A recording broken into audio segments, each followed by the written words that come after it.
In this presentation, we will talk about architecture, artifacts, and the narratives of the Institute. The Institute is divided into 4 zones. The first one is the playing zone, and the playing zone is here. These are the areas where you have the playing zone. You have a tennis court, you have a basketball court, you have a cricket field, you have a football field, you have volleyball court, and also there is a open air stage where normally functions are held. The second zone is the faculty living zone, and which is here where the faculty quarters are held, are kept. And the third zone is the learning zone. So this is the main building of the institute where the learning essentially happens. The classrooms, the labs, everything is located here. And then the student living zone. So these are the hostel area where the students live. This is another hostel which is coming up where the students live. So these are the 4 zones of the institute. In terms of architecture, the road which surrounds the main building, it looks like an eye. It looks like an eye. So it's kind of the third eye of Lord Shiva, which is a mystical and esoteric concept which provides perception beyond ordinary sight. So this is your eye that one can see here. This looks like the eye, not exactly eye. And it has got 2 arcs. One arc is the scholar's arc. This is the scholar's arc, and you have the student hostels here, and you have the student houses here, and this arc is where the students live. And then we have the nature's arc, which is this side of the eye, and this is flanked by trees, ponds, groves, and lawns. So these are the 2 aspects of this architecture around the main building. So in terms of architecture, the architects have conceived 2 axes. So this is the first one. This is one axis. So as you enter here, this is the main gate. As you enter, you can take a walk right through the main building and through these fields, and you can reach here. And there is a meditation center which is proposed here, and this is what we call as the contemplation axis, which spreads between the east and the west directions, which lies in the east and the west directions. The second axis, which is this axis, right, and this is what we call as the canine axis. Apparently in the north-south direction, the canine, that is that dogs find peace, they get sleep, etc. So these are the 2 axes. So there is an arc, and then there are axes of the institute. Around the arc, right, you have many of these radius which are spreading out. Many of these radius which are spreading out. So the 2 radius around the hostel are called the Arjuna Sarani and the Ekalavya Sarani. They are the 2 most famous pupils of Dronacharya in Mahabharata. One was who learnt under direct supervision, and Ekalavya learnt just by observing, self-learning, which is one of the important aspects of education system today, that one should develop a learning attitude and learn by himself. So that's your Ekalavya Sarani. So this is the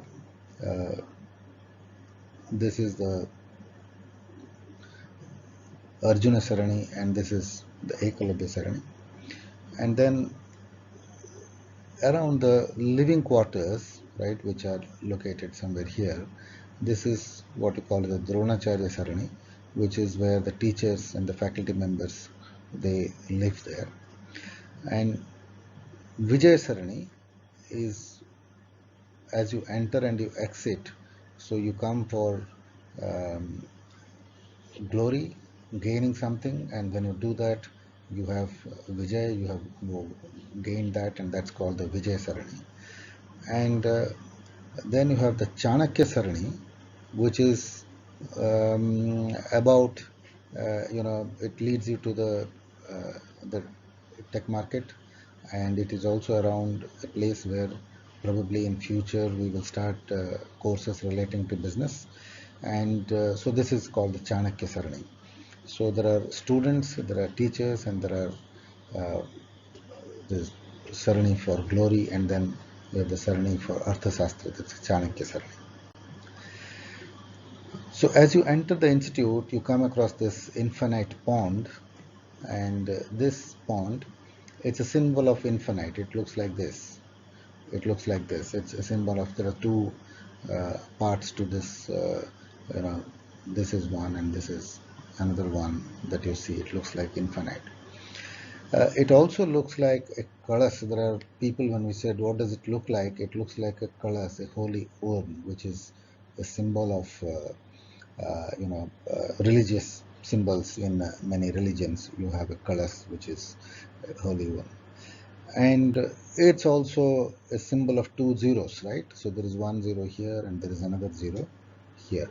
We are Information Technology Institute, and zeros are very important for us, right? The ones and zeros are very important for us.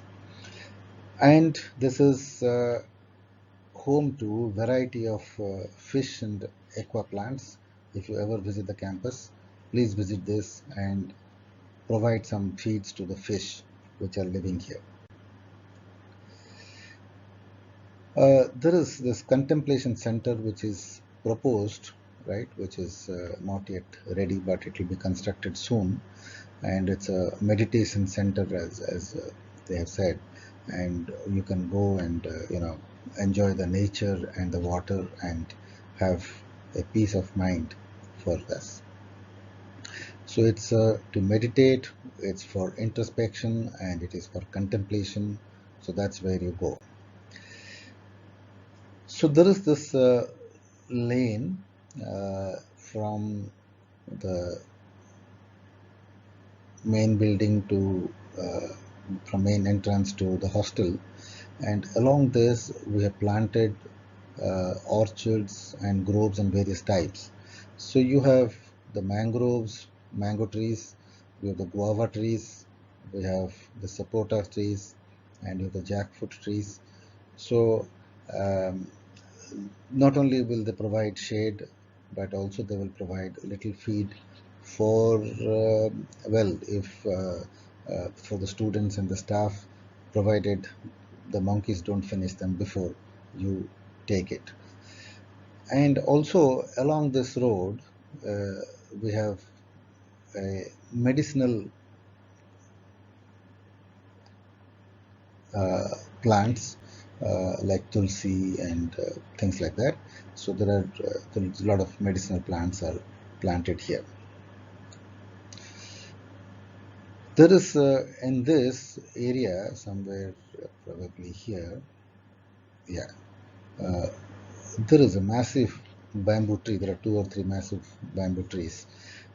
So when we got into the institute, these trees existed, and we said, okay, let them continue. We will not destroy the trees. They become the symbol of our beginning of the institute, the bamboo groves. And the main building, which has got three blocks, the A block and the B block and the C block, and in the center you have a central courtyard, which is a meeting place for students and everybody. And it is also looks like the institute's symbol, the institute's logo. So central courtyard is what you will see in many of the European architectures, where most important offices are located around it, and you have a central courtyard in the middle. So as you enter, there are three fountains, one, two, and 3. So these are the 3 fountains. Uh, in the evening they are lit up, and the institute looks really colorful around this. And as you enter the institute, you have the 3 colonnades, right? 1, 2, 3, symbolizing once again the importance of 3 for us, right? So the IIIT has 3 eyes, but you will see a number of 3s in many different places, the 3 colonnades and the 3 blocks and the 3 fountains, etc. So in the 3 blocks, you have the 3 plazas, right? These plazas, we are calling them is autonomy plaza. One is autonomy, learn to be independent. We are having a alliance plaza, where you learn to be part of a team, learn to be uh, a collaborative person. And the celebration plaza, which is here, the third one, which is um, celebrate your achievements, which are big or small, and this is where we will celebrate the 3 plazas. So in the institute, you eat, you live, and you dream. So the hostel has multiple uh, food courts, plus there is tech market has food courts, and there is a common room with satellite TV and indoor games. There are 3 bedded rooms where uh, you actually don't sleep, actually you should dream. And this is a line which I have been talking about for a long time: aspire, perspire, and inspire. Uh, Learning to be ambitious, learning to dream big is one of the things that you should do at your age, and the institute expects you to be aspirational. But your dreams and ambitions don't happen automatically. You need to work hard. You need to learn to be smart. You need to learn smart. You need to pick up the skills, and you need to become a professional. And when through your aspiration and your perspiration, when you acquire success, you become a role model for others. So aspire, perspire, and inspire. So in the institute, you play. So there are facilities like the twin tennis court, the basketball courts, the volleyball courts, badminton court, which is under construction, and the the play field. So this is where you play and let your uh, muscles do the work. You we have a open theater, open air theater, and twin auditorium, where we do have things like performances, singing, dancing, debate, quiz, etc. And then you have the contemplation center, the infinite pond, and the orchids, where you can go and have time for yourself, and you can contemplate, you can meditate, and you can pray. So being an institute which is uh, information technology, you have internet everywhere. Uh, it's a connected institute. Every place is connected to every other place. The hostels, the classrooms, the library, everything is connected to each other. So there are a number of labs for innovation. We have the information security lab, we have the high performance computing lab, we have the open source software development lab, we have mobile software development lab, we have e-learning studio, we have Internet of Things lab, etc. So the institute takes great lays great emphasis on establishing labs which are not merely curriculum oriented, but also which help students to uh, go beyond the curriculum and learn and do things which are different. So the library is digitized. We have e-books, we have e-journals, we have e-magazines, and we have e-documentaries. And apart from the printed books and printed journals that one would expect in a library. And we are emphasizing to a great degree on e-learning. So we provide video lectures, e-assignments, virtual laboratories, quizzing on the internet platform, and collaborating over uh, the internet so that we use the technology to enhance the learning of our students. The administration is digitized, so academics are uh, automated, accounting is automated, payroll is automated, library is automated, human resources management is automated, stores is automated, student fee module which is also automated, and digital documents are automated.